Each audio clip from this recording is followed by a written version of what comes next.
สบายดีทุกคนเนาะมื้อนี้ก็มาพบกับสาวรุ่นสาววังเวียงเนาะทุกคนเนาะมื้อนี้รุ่นก็จะพาทุกคนมาสอนน้ำทรงเนาะทุกคนนี่หมวงกับบีกเนาะทุกคนมื้อนี้รุ่นมากับหน้าเลยทุกคนนี่เพิ่นสอนอยู่หันแล้วเนาะทุกคนเนี่ยเดี๋ยวเราไปสอนนำกันเลยเนาะทุกคนก็แต่ว่า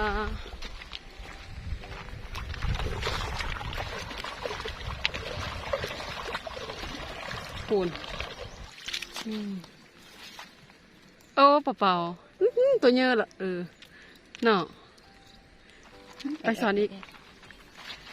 ไปจีสอนแล้วไงนี่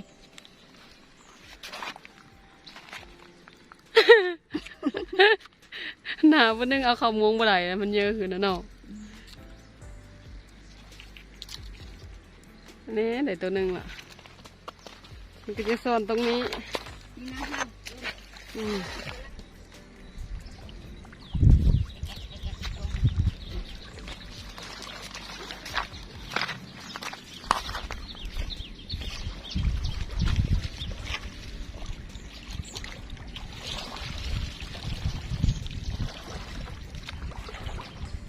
้ลมมาเย็นจัง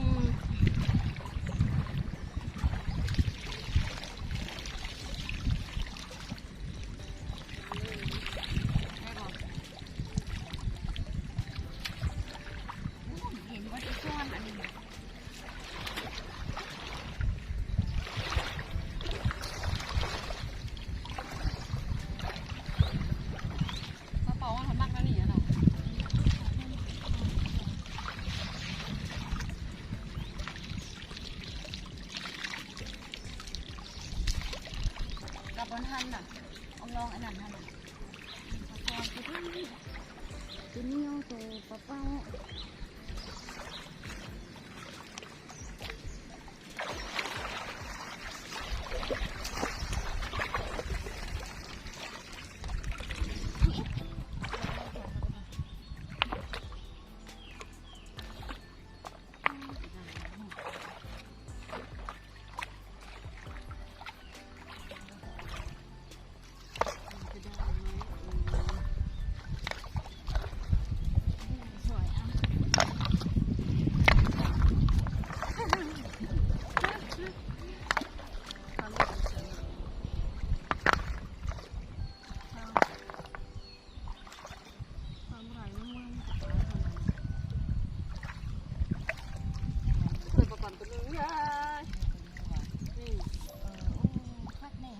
สอนนั่นนี่เลย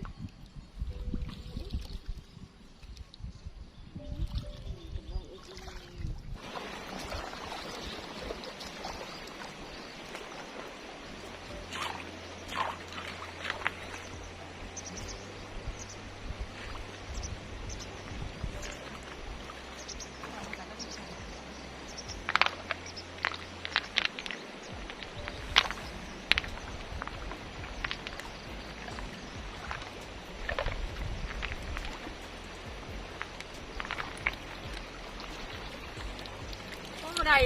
หนาก็ได้ตะกูไหมเด้อเยอะบ่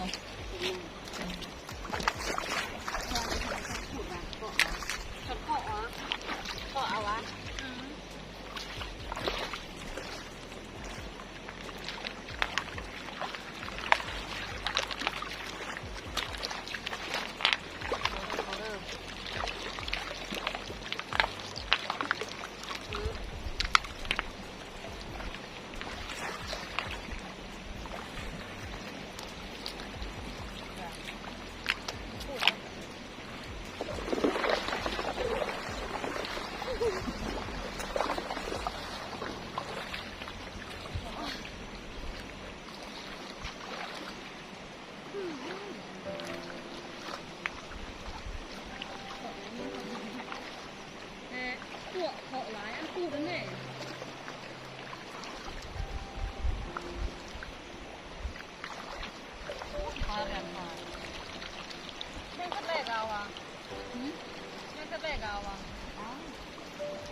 ซ่อนตรงนี้ลองดูนะ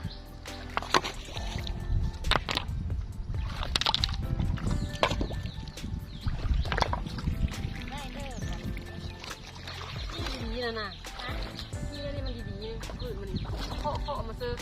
เคาะกระเทิงมาเซิร์ฟมันก็ได้แล้วมันก็จะลงมาอยู่ก่อนผ่านมันก็เข้า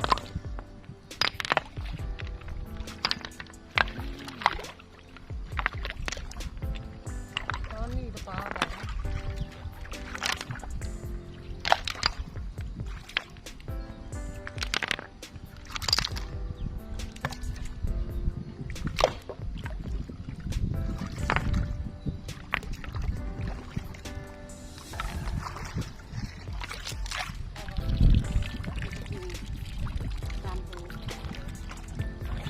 ปลามันอยู่ดีได้ตะกุ่มตัวนี้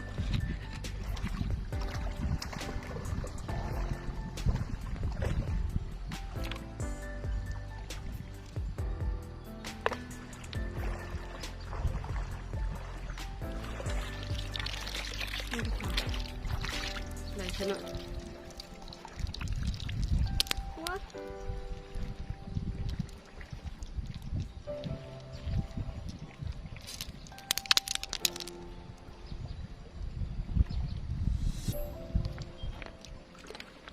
เลิกบนา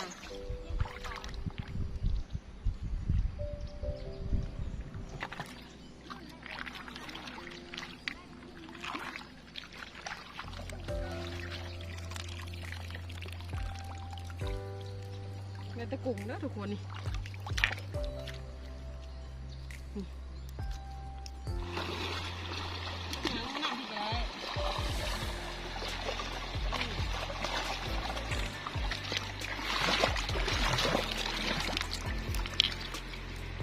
ในตะกุ่มตัวเดียว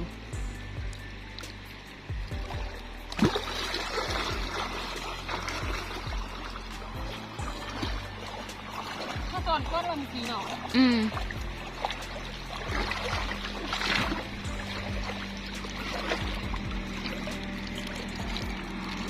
ใส่ตัวยัง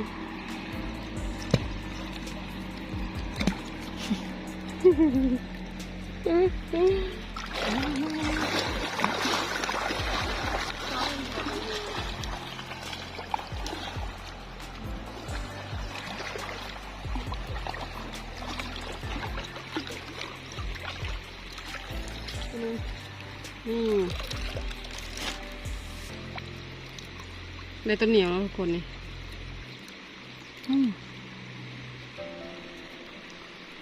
อันนี้ก็เอาอ่ะ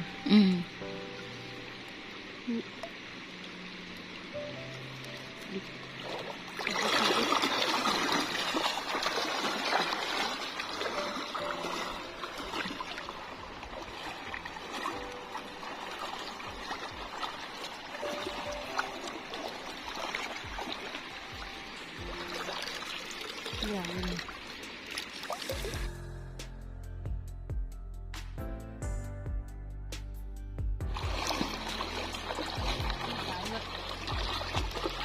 ได้ก็เป็นนาตะปัดนี่ได้ทุกคนเป็นตะกุ่งแล้วเนาะ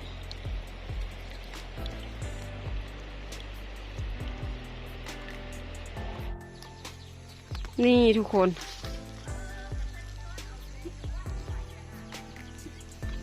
นี่หลายๆเนาะได้แต่ตัวเหนียวเนาะทุกคนหลายนะคนปลาสอนเนาะวันนี้ลุงก็จะมา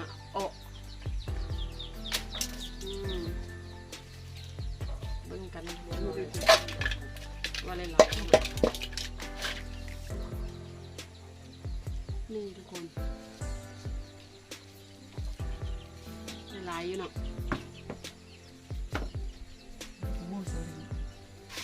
โอ้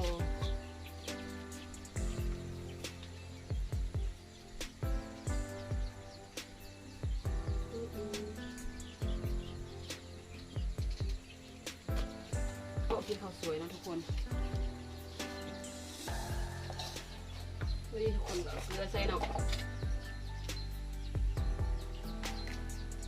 ใส่เกลือ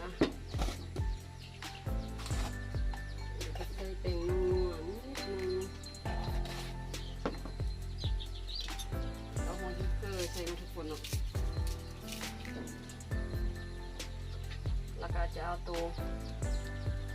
ปลาแล้วมั้ง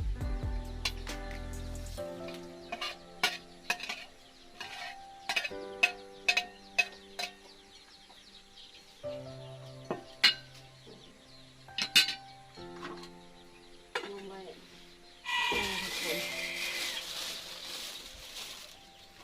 แล้วกระเทียมใช่ไหม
ไก่จะสุกแล้วทุกคนเนาะโอลานนะทุกคนมากินน้ำกันเด้อของไหนพี่น้องใส่หอมแล้วกันเนี่ยกินมาก่อนมีรสจัดอารมณ์มากก็มีจะมากินน้ำจะมาลูกจะบอกกินแบบ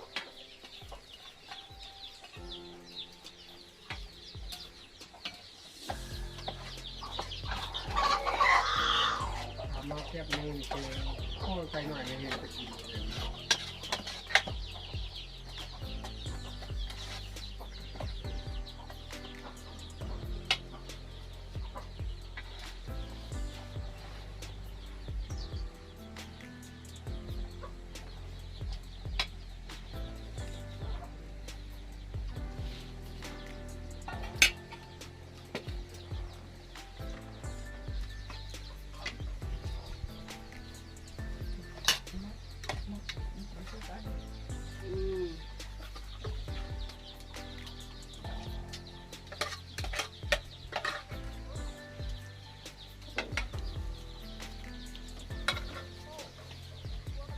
ทุกคนกินน้ำกันเด้อมาเด้อทุกคนกินข้าวน้ำกันแล้วเด้อทุกคนเสียบกระเจียวในมือ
กินข้าวก็แล้วเนาะทุกคนเนาะ สำหรับคลิปนี้รุ่นก็ขอลาทุกคนไปก่อนพากทุกคนเข้าไปกดไลค์กดแชร์กด Subscribe เพื่อเป็นกำลังใจให้รุ่นเฮ็ดคลิปต่อๆไปเด้อพบกันใหม่ในคลิปหน้า